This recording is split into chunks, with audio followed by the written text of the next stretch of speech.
the world has two aspects: the world in your head and the world out there, which is, I don't mean nature. By world I mean the civilization that the mind has created. So you have the inner world and the outer world, which are really one. The whole civilization, almost everything, is mind creation. Very little in it contains presence. Occasionally, here and there are certain things, yes, but it's rare. So the world has incredible momentum. The world in here, primarily, and the world out there, but primarily, of course, in here. And everything, it's easy to lose yourself in that because of the pulling power of the mind, the inner mind and the externalized mind as the world. And the world it's not only that, the world wants to pull you in. Every other mind, every human who is only there as a mind, wants you to contribute to his or her mind stream and wants to convince you that this really matters. This is very important. Whenever you think something matters absolutely in this world, you have lost space. Whenever you behave as if something was deadly serious and mattered absolutely, and for some people it can be the tiniest thing, just even getting buying the right kind of thing in a store. He sold me the wrong kind of, what does it matter?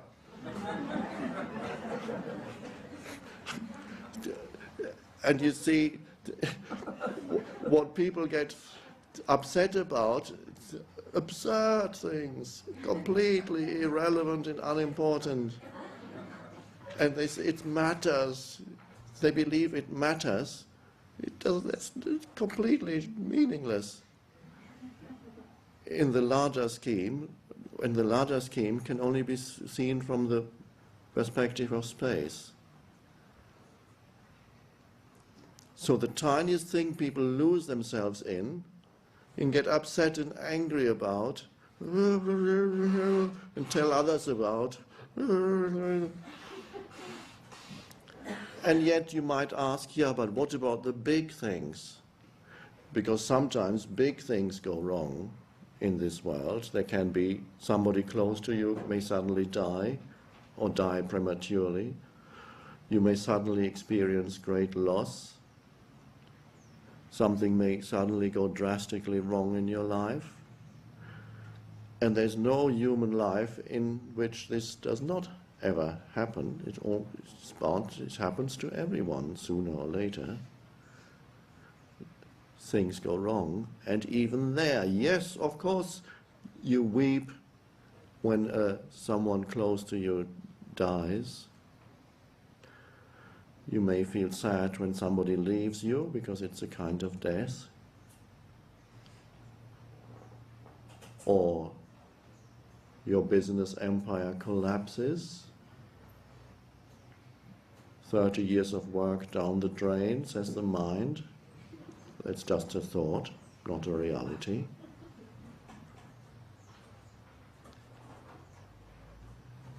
Yes, a form collapses, as they do all the time, and there may well be weeping. You may find yourself weeping.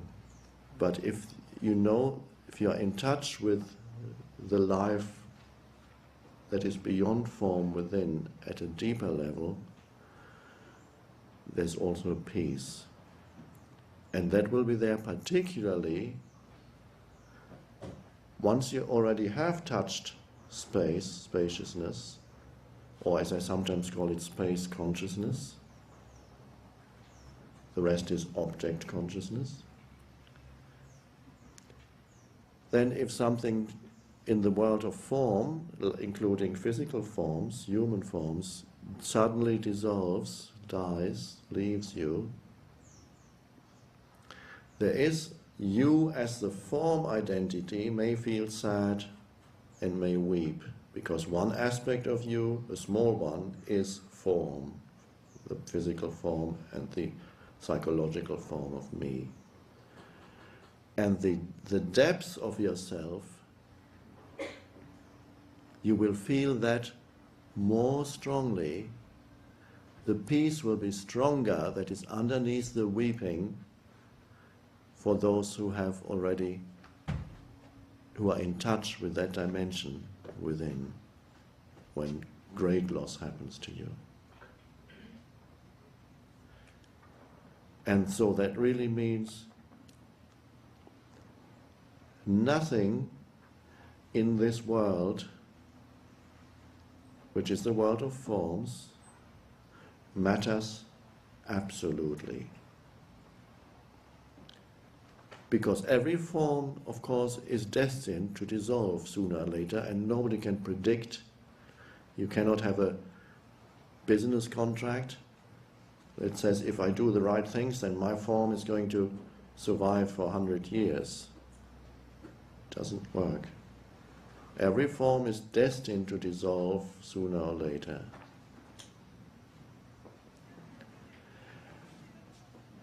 And the question is, are you in touch with the deathless dimension in yourself? The formless, deathless dimension. Deathless is a term the Buddhists sometimes use. The deathless realm. Buddhists like to use negative terms. They don't like to get, some Buddhist schools do also have positive terms, but originally the whole of Buddhism is expressed in negative terms, so that you don't substitute mental idols for the actual reality. So Buddhism does not talk about eternal life like Jesus did, but they point to the same thing. It speaks of the deathless realm. Amara Vati, the realm of the deathless. And that is exactly what we are pointing to here.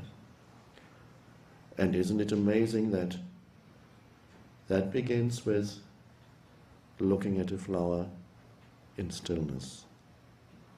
That is the beginning of the arising of the timeless and deathless and formless dimension of who you are. And when you are in touch with that, even what the world calls dreadful disaster, yes, you may weep on the surface where you also are a form temporarily. I'm not saying will not touch you in the depths of your being. It will touch you, but very differently. It will touch you in the sense that the peace that you feel will only be stronger when things around you collapse. I experienced that many years ago for the first time, and I couldn't understand it. When things went wrong in my life, the peace was stronger. I said, that doesn't make sense. I just lost that. And the peace is deeper, suddenly. It was almost like something within that to compensate for the loss of a form, the formless was shining even more.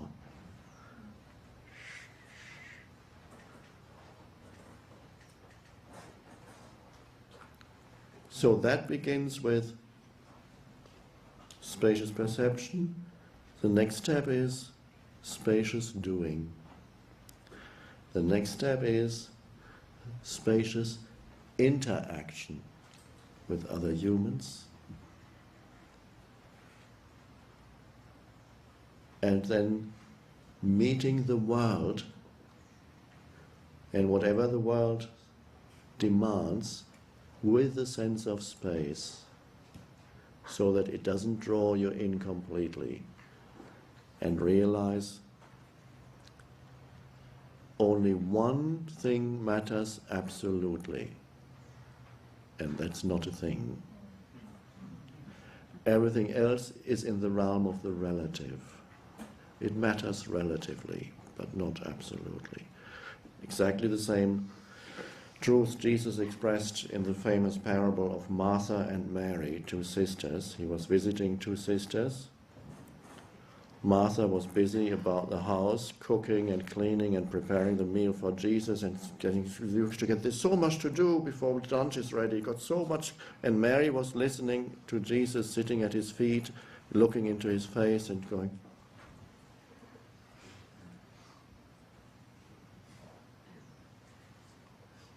and Martha said, "Come on, Jesus, tell her. We've got things, we need to get on with things here. There's so much to do. Tell her to help me. I can't do it all by myself. I'm going mad here." And Jesus said, "Martha, Martha, you are worried about many things, but only one thing is needful, and she has chosen that one thing." Now, modern theologians are not very happy with that.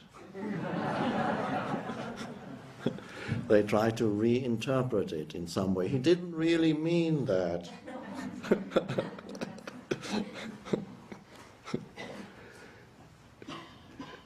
Now, is he saying we should never, it's not saying we should never do anything anymore, but get a sense of perspective and see what really matters, and that, choose that first.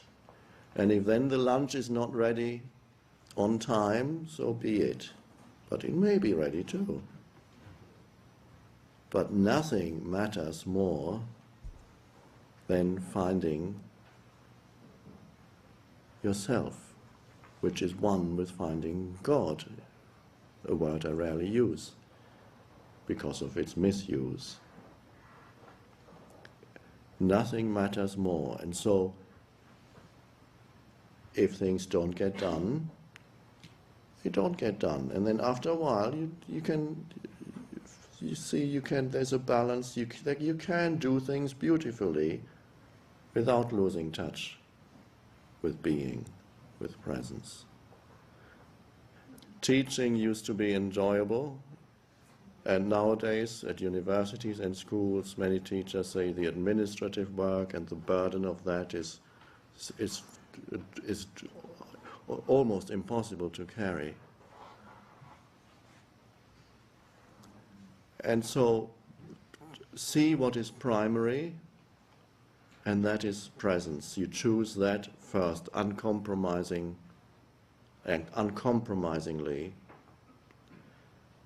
so that you don't get seduced into believing that something in this world matters more, that something in this world matters absolutely.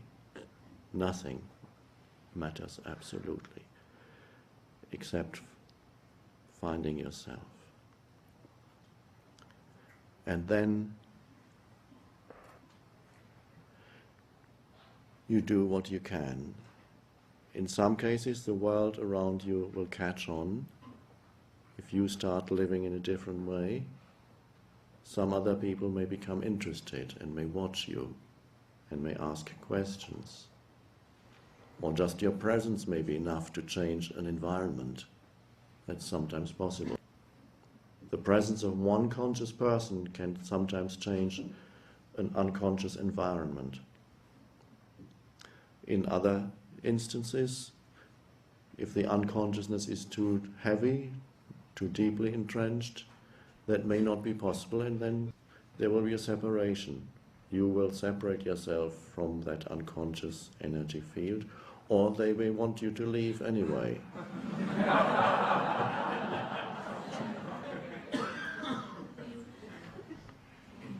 As we said in the joke that I mentioned, you will get the sack because you're not suffering from a stress-related disease.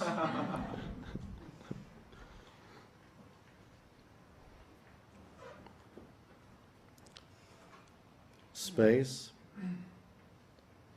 vital. Use that here while you interact with people. Space in an interaction means, first of all, the ability to be there as spacious presence while you listen. That means the words of the other person are being received in a field of alert stillness. That's how not to get drawn into the mind level of that vibrational frequency of mind. Because the mind wants you to join it. The other person's mind will attempt your mind to draw it out and to join it so that they can unite and reinforce each other mutually on that level of frequency of mind. So the mind, come on, surely you must have an opinion about this. Don't you think that was a dreadful thing? I thought it was absolutely something. What about you? Well, can you listen even to somebody who wants you to, and emotion may be part of it too. Often the ego is a mixture of mind and emotion, an entity, a mental, emotional entity. Come on. And to be able to listen in spacious presence. Now that requires a high degree of alertness on your part. Alertness has nothing to do with tension, of course. Alertness is free of tension. It is relaxed. Remember Buddha and Clint Eastwood together in one? It's that. But if you're not alert, then you will lose yourself in that person's mind stream and join it with your mind stream. So the person is speaking, or they may just be making some innocent remarks, but even there, while the person speaks, the ability to listen, not to listen as a mind or to listen as a person, but to listen as spacious presence. To be there as spacious presence for the other person. So the words are being received. Nothing, now it means you are not mentally seeking anymore to either agree or disagree with that person, because that's usually what the mind does. It will immediately say, yeah, you're absolutely right there, they should do something about it.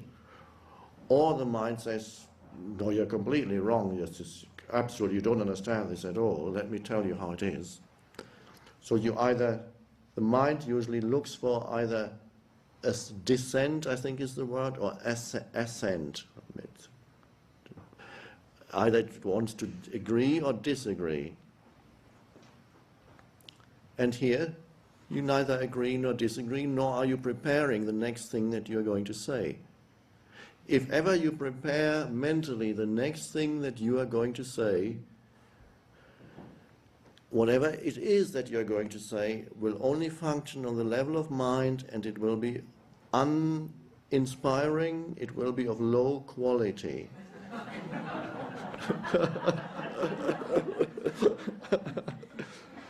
Only that which comes out of your mouth, and I'm not saying it's an emotion that suddenly bursts out, because that's possible too. No, if it comes out of presence, first there is the stillness, and then that person speaks, and then that person stops perhaps, if you're lucky,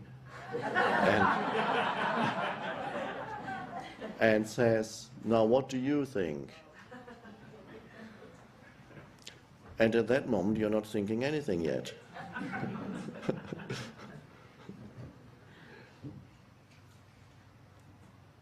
And then there's a moment of stillness, perhaps, but it may not be long. The other person may not even notice that it's stillness. And then some words will come out of your mouth. Nobody can predict what will come out, but it will be more vitally true than anything that the mind could say. And it's possible that the words that come out of your mouth are, I don't really know. To be comfortable with not knowing. Not to prepare mentally the next statement, the next objection, the next question, the next clever thing that's coming out of your mouth. But to just simply be there as spacious stillness. And if 3 people are talking, it's even more important, and that's even more seductive. or for people. Being in the body helps. Feeling the inner body as you listen.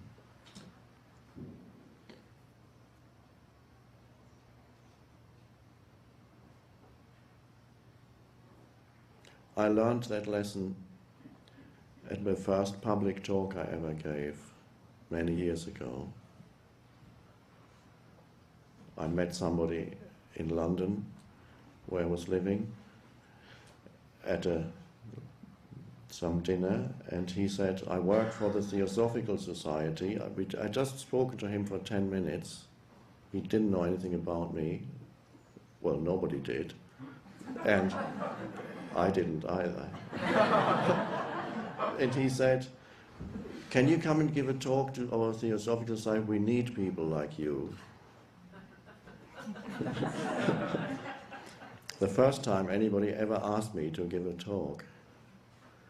And I said, okay, what shall I talk about? He said, you just find a title, it doesn't matter, and then let me know. And then in 3 months' time, you can come and give the talk.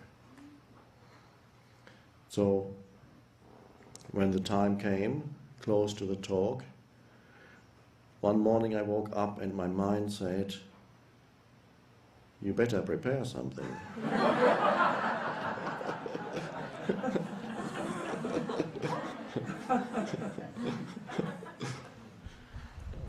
I already knew that to speak the truth, that must come from presence, not from anything that is prepared. And yet my mind convinced me that I needed to prepare something. So I got a piece of paper. At least I already knew that writing a whole script, that would not be possible. But I had a piece of paper, not big, with all the points, 10 points that I thought needed to be mentioned to make the talk complete. 1 to 10. And so I arrived, there may be 30 or 40 people were there, and he said, here is Eckhart, he's going to talk about, I can't remember what the title was. Spiritual dimensions in psychotherapy. They liked complicated titles.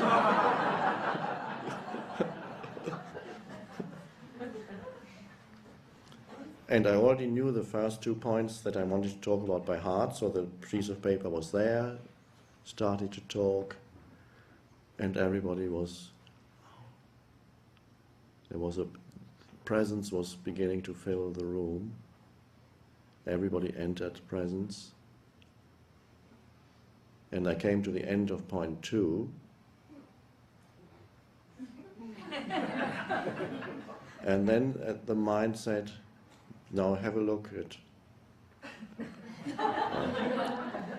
picked up. And the moment I looked at the paper and read point 3, I could feel the entire energy field in the room going,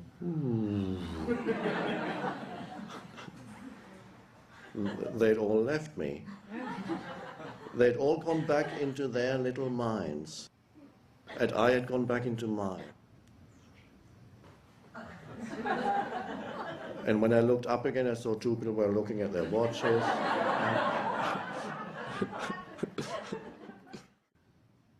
And then I started to talk about point 3, and presence returned.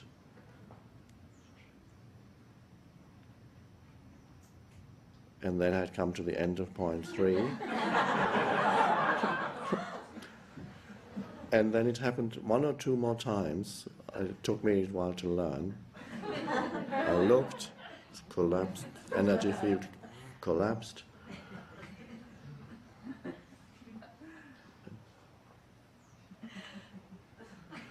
And that was the last time I ever used a piece of paper in a talk. And I realize now, even if I had forgotten 5 or 6 out of the 10 points, even if I'd only mentioned the first 2 points and couldn't remember anything else, it would not have mattered. Because the essence of any true talk is not in the words. The essence is in the space out of which the words come. The rest you can go to universities for, that's okay. That's what matters. And even at university I experienced it once when a lecturer, the only one who spoke spontaneously, who didn't have notes that they'd used for 10 or 15 years, read the same lecture notes. There was one lecturer who spoke, who just opened a work of literature or poetry, and he would look and then spontaneously talk. Never had any notes. That was at the university I was started in London. A few years later I was at another university where he got invited as a guest speaker, and he had come with notes. I had told everybody, he's great, you must listen to him. And when he got up, he had a pile of notes. And every time he read partly, and 75% of his talk he read from notes, and everybody was, okay. And 25%, occasionally he looked away from the notes and started to speak. Ah, that was fresh, that was new, that was alive. And it wasn't in the words. The words were there, yes, they had a certain significance, but where there was something present in the room beyond the words. That was what made the talk vitally alive. And so after the talk we went to a pub, and I asked him, why did you bring notes? He said, well, I thought that was it was Cambridge here, and they expected something more than just a...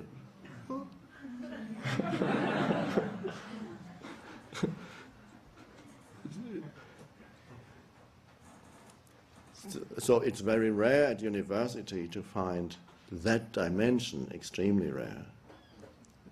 A few geniuses there who miraculously survive within that structure, yes. But mostly the entire thing is mind, and therefore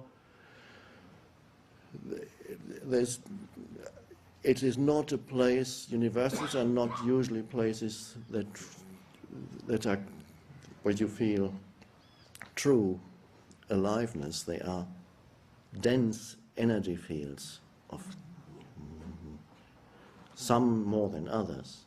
But here and there, they manage, just as in medieval times, you had a few great mystics, teachers, who miraculously survived within the Catholic Church. That somehow they were tolerated, or they hadn't discovered yet what they were really talking about. And they miraculously survived within that structure. And so even at universities, there's some alive, beautiful beings who miraculously survive within that otherwise totally mind-dominated structure. So the ability to speak from presence, not to prepare the next thing that you're going to say, and that is to speak from space. Is there space in this interaction? No relationship can thrive without space. That's the most vital ingredient in any relationship. And space is the formless dimension of who you are, the stillness. Is there stillness is another question. Is there stillness in this relationship? And stillness is to be able to listen in stillness, to be able to look at your partner in stillness.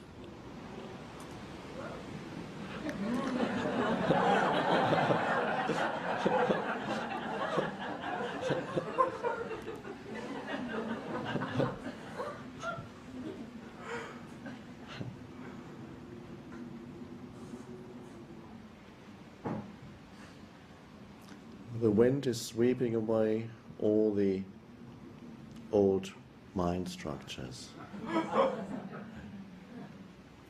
We had a retreat here 4 years ago, and on the last night there was a violent storm, several tents collapsed, and the roofs, the tiles got blown off the building.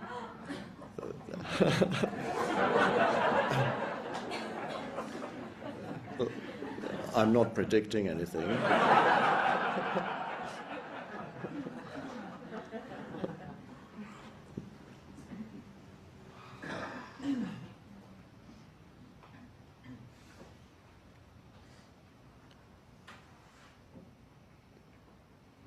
you may remember Jesus saying, truly I tell you. Whenever he says truly I tell you, in the old translation it says verily I tell you.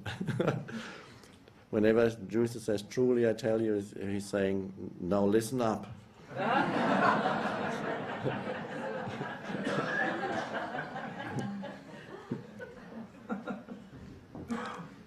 Unless you become like little children, you cannot enter the kingdom of heaven.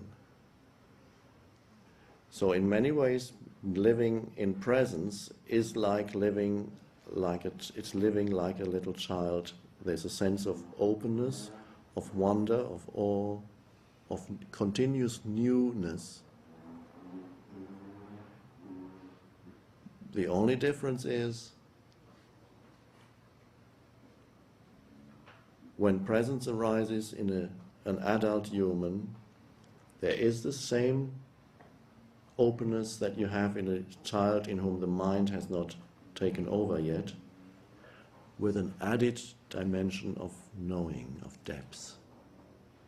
Not only are you in touch with that dimension, you know that you are in touch with that dimension without formulating any thought. You just know it. There's a knowing that is nothing to do with concepts.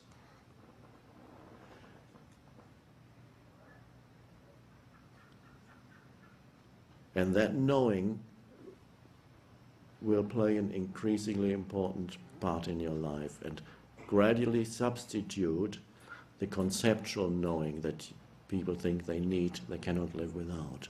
It will gradually substitute that a non-conceptual knowing. And that already is there when you look at a plant. You know that it is a plant, but you're not limiting this life being to that by imposing the label plant on it. You leave untouched the mystery, the unfathomable dimension of every life form. You don't fall into the error that you can explain the mystery that is hiding in each life form, that can never be known through any mental concept, but can be known as a reflection of the essence of who you are. So the mind is, to a large extent, pseudo-knowledge. It believes that you know the moment you've called it something. Nothing, you don't know anything. If you call it something, you just have given it a label or a sound. You've attached a sound to it. It's such and such a plant. Now you think you know. Nothing. It remains as mysterious as before, except now you have the illusion that you know what it is. The world is a complete mystery, and it should remain a complete mystery. That's the beauty of it. It cannot ultimately be known conceptually. It can only be known, yes, as a reflection of your very being. And yet, even there, that remains a mystery.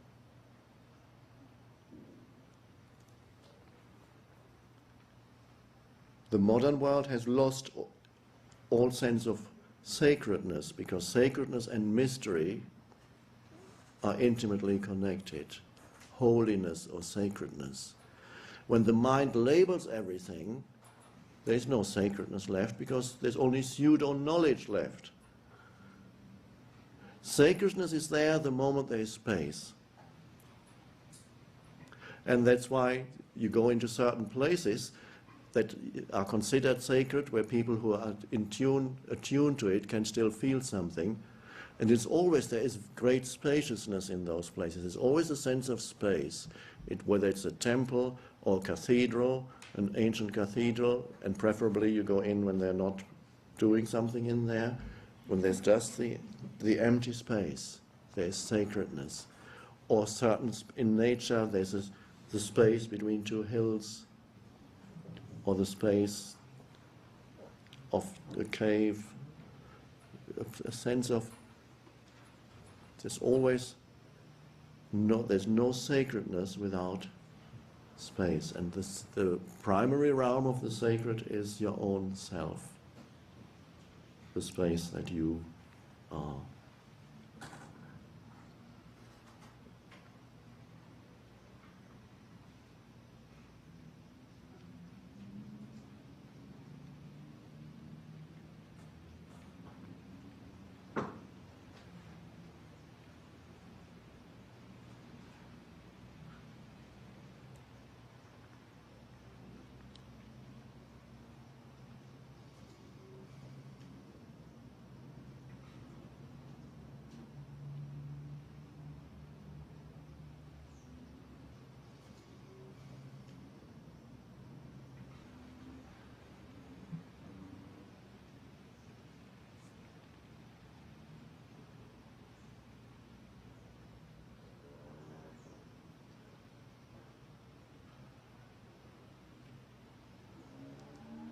There goes a thought.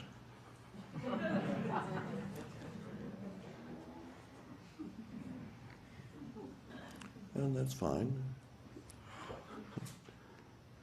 An externalized thought. Noisy, smelly.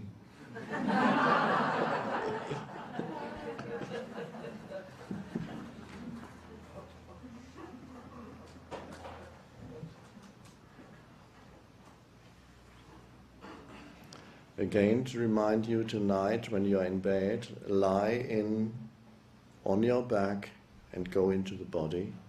Go into sleep from inner body awareness. When you wake up, go back into the body. Rest in there, so that the mind doesn't immediately take over. And then all the little things here, sense perceptions, hearing, seeing, maybe smelling, occasionally touching. Doing, little doings, bring presence into little doings. Walking, one step at a time. No need to arrive at the last step, you'll get there anyway. At the moment, you're at this step, this is the step you're taking.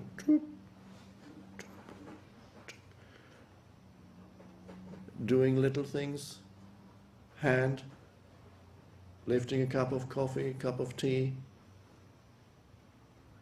juice,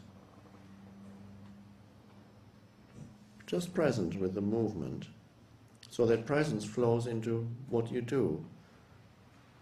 It's not a means to an end, it's simply the moment of drinking isn't better than the moment of reaching for the glass, or the moment of the glass traveling to the lips. It's good.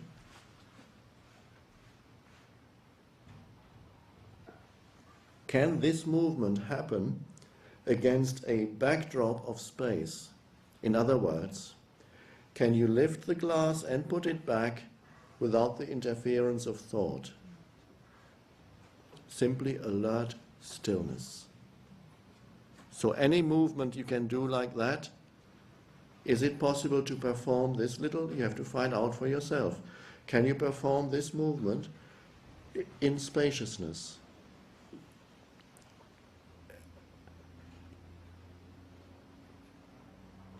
Put this from here to there. How long does that take to put something from here to there? It takes about 3 seconds. But that doesn't matter. It's 3 seconds of presence and no thought, just alert presence.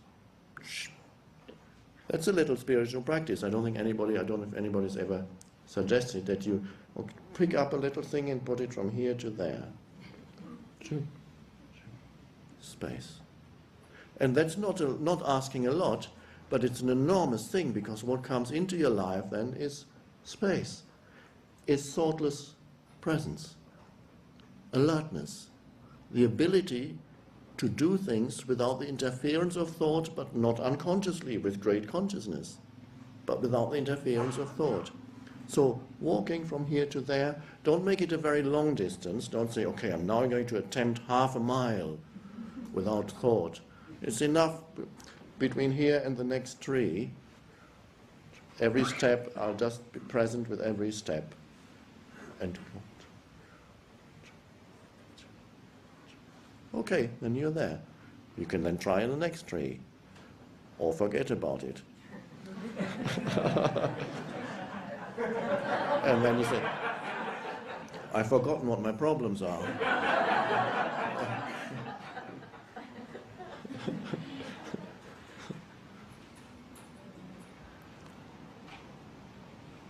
We will have a communal silence, probably starting tomorrow evening and go on until Wednesday morning. Tomorrow evening, that's Monday evening, until Wednesday morning. I will suggest that we be silent together, and particularly at that time, many things you can practice like that, because nobody's going to interfere and ask you questions or tell you their opinions. Or if they do, you tell them to quiet.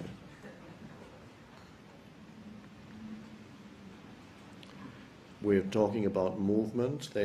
There will be movement classes apart from the yoga classes that you have in the morning. Those who feel awake enough early in the morning can go to yoga if that's the kind of movement your body likes, or holding. And Kim is doing movement classes, the first one after this, after sitting for a long time. It may be helpful. I believe it's not outside today, but in the Leela hall. Leela is the Indian word for divine play. In the Leela hall, so you can move the body there, and here is exactly what we were talking about, to bring presence into movement. I talked about little movements that you may do in your everyday life, and then there's also the possibility of being present with any kind of movement. It could be a spontaneous movement, or it could be a movement that you have learned, as in Tai Chi, where you move just one movement. While this arm moves from here to there, to move it to be a high-quality movement, you need to be present and not wanting to be there while you're still here, and not being here while you're already there with your mind. To just be there at every moment. So you cannot do movement well if you're thinking. You have to be present. So movement can be a great help for the arising of presence. And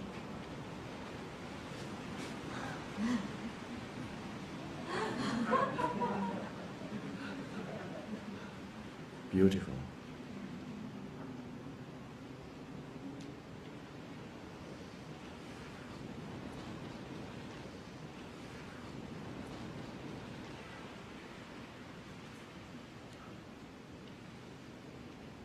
When you listen to that wind, can you sense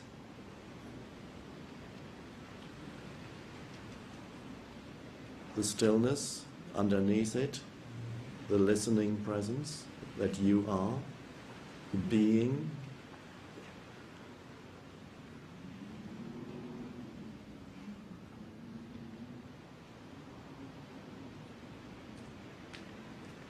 And that's a beautiful contrast, because in a way, wind seems the opposite of stillness. It's enormous movement. And yet, it's happening against the background of stillness.